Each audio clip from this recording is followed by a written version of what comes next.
Every business exists to solve a problem.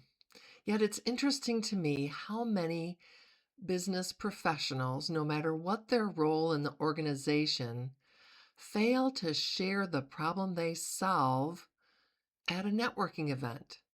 They start with things like their title, or that they're the founder, or the name of their business, and I've been guilty of this too. In my video today, I want you to think about what you can do differently, because when you set yourself apart in the sea of sameness, then you'll begin to make connections and then you'll begin to build relationships that matter. Just a couple ideas about networking before I share with you what I feel is a great structure for your intro. No one goes to a networking event to buy, yet many people I see try to sell at a networking event. That's not what networking is for. Networking is the opportunity to share your message in a way that connects with the right people. And not everyone in that room is going to be a right fit for your business. So know that going in and structure an intro that creates curiosity. You want to have people leaning in and saying, I want to know more about what this person does because they've shared it in a way that is meaningful to me. So here's a few ideas I want to share with you to get you started. First of all, avoid using the word help. I help people. You've heard this all the time.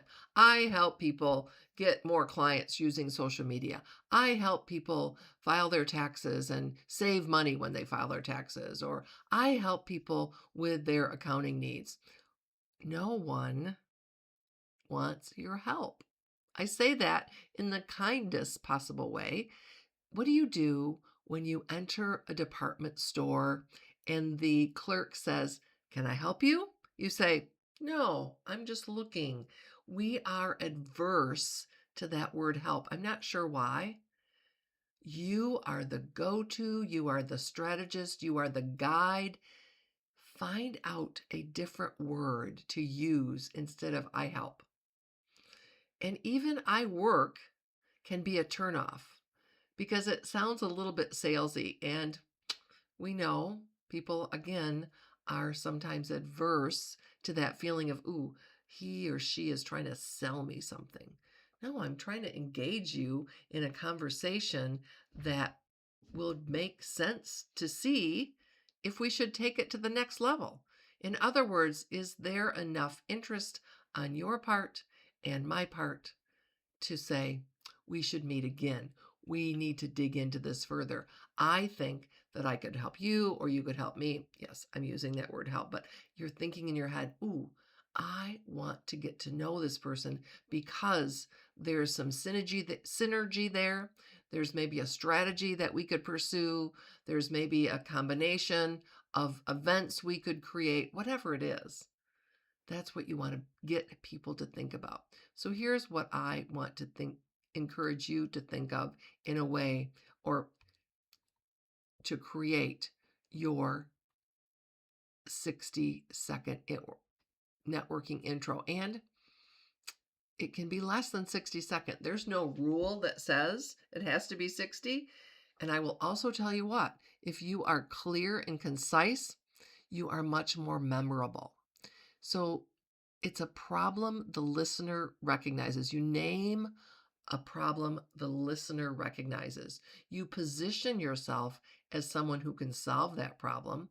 You give them one specific concrete detail they will remember, and it ends with an invitation, not a period. So here's the difference. Let me just share this example. Before, somebody might say, I'm a communications consultant and I've been in the field for 15 years and I work with professionals on their presentation skills. Who cares, right? I'm the go-to for smart, capable professionals who keep getting passed over in meetings, not because of what they know, but because of how they're showing up. I work with them to close the gap, something along those lines. So I want you to rewrite your intro using this framework. Be the guide. I'm the guide. You could say coach, you could say consultant for, and then it's a specific audience. So smart, capable professionals was my specific audience. Who the problem they experience. They keep getting passed over in meetings, not because of what they know, but because of how they're showing up. And I help them close that gap. So I partner with them to close that gap so they can be more visible. The other thing I would encourage you to do is say your intro out loud. A lot of times we rehearse things in our heads silently to ourselves. It's not the same. Put the words on your lips, so to speak, and say them out loud. You could even record yourself saying them and play it for feedback. Most people don't like this, therefore, they're not willing to do it. But that's what will make the difference. And of course, if you would like my help, you can schedule a call. I do this work for people all the time at an in person workshop and one on one coaching sessions. So let me know if you'd like to take that next step. As always, if you think somebody could benefit from this video, please share it and subscribe to my channel so you get my weekly updates. Till next time.